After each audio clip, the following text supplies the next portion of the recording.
안녕하십니까. 박훈탁TV 2020년 10월 28일 이슈 진단 204회 방송입니다. 오늘도 KBS, MBC, SBS와 종편 방송이 보도하지 않는 중요하고 새로운 소식 전달해 드리도록 하겠습니다. 지금 미국에서 총기 매입과 사재기 열풍이 불고 있습니다. 이것은 선거 당일 이후 미국에서 발생할 폭력 사태에 대한 염려가 이런 사태를 몰아오고 있습니다. 그런데 일반의 예측과 달리 트럼프는 11월 3일이 포함된 11월 첫째 주에 재선을 확정 지을 것으로 보입니다. 미국의 폭로 조사 전문 TV인 내셔널 펄스가 중국 스파이 대장과 사업을 의논하는 헌터 바이든 그리고 그의 사업 파트너 데본 아처가 그와 그의 아버지 이름을 거론하는 녹음을 방영했습니다.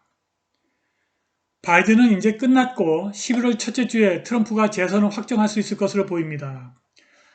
그런데 좌파 폭력 집단이 11월 3일 이후 트럼프를 백악관에서 끌어내리는 폭동을 준비하고 있습니다. 그래서 수백만 미국인들이 지하실에 식품과 필수품을 사재기하고 총기를 구입하고 있습니다. 방송 시작하겠습니다. 구독 버튼, 알람벨 버튼, 좋아요 버튼 부탁드립니다.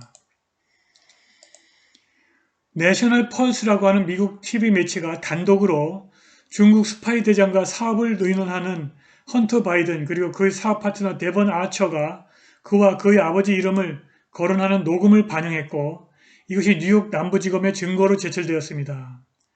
Most Genius Shit Ever라고 하는 이 파일명의 이 녹음 파일에서 헌터 바이든이 패트릭 홀을 언급했는데 그는 홍콩의 전직 내무성 관료였고 그의 사업 파트너 차이나 에너지의 예지엔밍이 사라졌다고 통탄했습니다.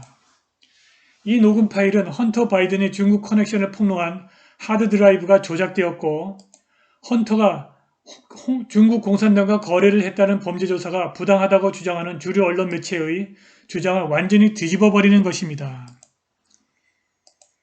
이런 증거가 나왔는데도 불구하고 민주당은 조 바이든의 승리 그리고 11월 3일 저녁 트럼프의 승리 선언을 막기 위해서 총력을 기울이고 있습니다. 믿기 어렵지만 이것은 실제 상황입니다. 트럼프가 선거 당일 저녁에 압도적인 표차로 앞서가면 일방적으로 승리를 선언할 것이 거의 확실합니다. 그러나 우편 투표를 모조리 바이든에게 줘도 트럼프가 승리를 할 수 있게 되지 않는 한 민주당은 즉각 주류 언론 매체와 트위터 그리고 페이스북을 총동원해서 트럼프의 승리 선언이 부당한 것이라고 떠들어댈 것입니다. 지난 수개월에 걸쳐서 잘난 것도 없는 좌파학자들이 선거 당일에는 트럼프가 앞서가겠지만 우편투표 개표를 마치면 바이든이 승리할 것이라는 확신을 대중에게 심어주려고 최선을 다하고 있습니다. 그들은 이러한 주장을 트럼프가 아무리 크게 앞서가도 계속 밀어붙일 것이고 트럼프가 이겼다고 떠드는 사람들의 입을 틀어막을 것입니다. 지난 월요일 트위터가 선거에 관한 잘못된 정보를 사전에 차단할 것이라고 발표했습니다.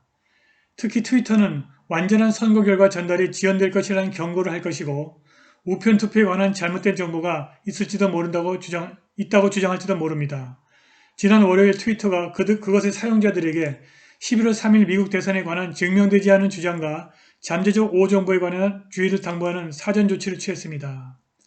이 짧은 메시지 서비스가 사용자 창에 떠서 완전한 선거 결과가 지연될지 모르고 사람들이 우편 투표에 관해 잘못된 정보를 볼지 모른다는 경고를 했다고 합니다. 물론 이것이 민주당원들에게 간 것이 아닙니다. 그들의 목적은 트럼프와 공화당원들이 성급한 승리 선언을 하는 것을 막는 데 있습니다.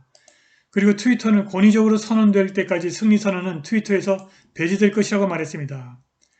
그렇다면 도대체 권위적으로 승리 또는 패배를 선언할 수 있는 주체는 누구인가요? 트위터는 그것에 관해서는 아무런 언급도 하지 않았습니다. 이번에도 어소시에이티드 프레스, 즉 AP통신이 일반적으로 바이든의 승리를 선언해 버리겠습니까?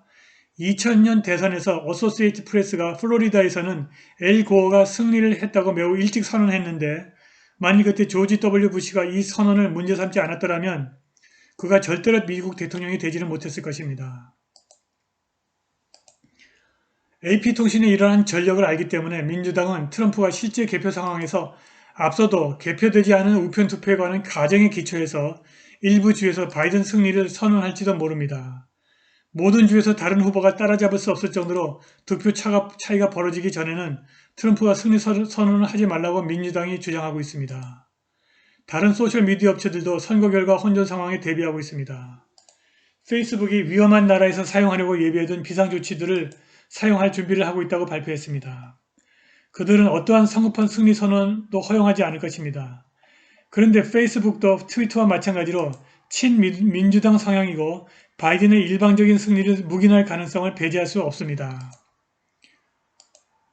트위터와 페이스북 같은 대형 소셜미디어 업체들이 트럼프의 승리 선언을 막고 있는 한편으로 좌파 활동가들이 트럼프가 확실하게 백악관을 떠나게 만들기 위해서 워싱턴 DC에 폭풍처럼 들이닥칠 것입니다.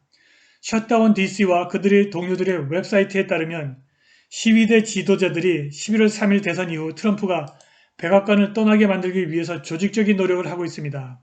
심지어 트럼프가 이기기에 충분한 표를 얻어도 시위대는 이러한 결과를 정당하다고 인정할 생각이 전혀 없습니다. 그들은 대선날 밤부터 폭동을 이어갈 준비를 하고 있습니다. 선거 당일 당신이 선거를 하고 선거를 보호하고 블랙 라이프스 매터 플라자에서 우리에게 동참하라. 우리는 이러한 폭동을 발생하게 만드는 조직 원칙에 동의하는 모든 사람을 초청한다. 우리는 트럼프가 확실하게 떠나게 만들 것이다. 선거 당일 밤부터 상황이 변하고 진화하면서 우리는 모두 그것이 일어나도록 함께할 것이다 라고 웹페이지에 썼습니다. 이 집단은 또한 추종자들에게 만일 워싱턴 DC에 없으면 당신의 공동체에서 조직하라. 당신이 사는 곳에서 표가 세어지는 곳을 찾아라. 다른 사람들과 그곳에 가서 모든 표가 개표될 때까지 머물러라. 그리고 만일 트럼프가 선거를 도둑질하려고 한다면 심각한 파괴를 일으킬 계획을 세우라고 말했습니다. 트럼프가 당선된 2016년 대선 이후 많은 사람들이 행진을 했고 그는 나의 대통령이 아니다라고 주장했습니다. 그것은 트럼프가 재선에 성공한 직후에 우리가 보게 될 폭동에 비교하면 아무것도 아닙니다. 우리가 올해 미국 역사에서 가장 심각한 감정적 붕괴를 경험하게 될 것이라고 합니다. 그런데 도대체 갑자기 왜 미국이 이렇게 이 지경이 되었을까요? 많은 미국인들이 대선 직후 발생할 폭력과 폭동을 우려하고 있습니다. 주요 언론사들이 이에 관해 많은 이야기를 쏟아내고 있습니다. 예를 들어 USA Today라고 하는 미국 유일의 전국지에 선거일 폭력과 혼돈을 염려하는 미국인들이 총기와 화장실 수지를 사고 있다는 제목의 기사가 올랐습니다. 타비사 컨버스는 조용히 선거일을 준비하고 있고 수주 전부터 그녀의 집 지하실을 식품 캔, 화장실 휴지 그리고 다른 기본 공급품으로 채우고 있습니다. 그녀는 심지어 그녀의 남편에게 만일의 사태에 대비해서 사냥총을 사라고 설득했습니다. 수백만의 미국인들처럼 43세의 컨버스는 대선에 따라올 폭력의 잠재성을 두려워하고 있습니다. 많은 미국인들이 대선 이후 광범위한 소요 사태와 폭동이 임박했다고 믿고 있는데 아무도 이런 사태를 막을 아이디어가 없습니다. 그런데 현재 진행되는 선거를 볼 때 트럼프가 11월 3일 대선날 저녁 아주 엄청난 차이로 앞서갈 가능성이 매우 높습니다. 그리고 민주당의 주장과 달리 우편 투표 개표 상황도 트럼프에게 결정적으로 유리하게 돌아갈 가능성이 매우 높습니다. 11월 3일이 포함된 11월 첫째 주에 트럼프 재선이 확정될 가능성이 매우 높고 좌파의 폭동은 힘을 쓰지 못하고 가라앉을 것입니다. 관심 있으신 분들은 트럼프 재선이 확실한 10가지 이유, 미리 재선 축하해도 무방, 이슈 방담 203회 방송 시청하시기 바랍니다. 오늘 방송은 여기까지입니다. 후원과 자발적 구독료 부탁드립니다. 감사합니다.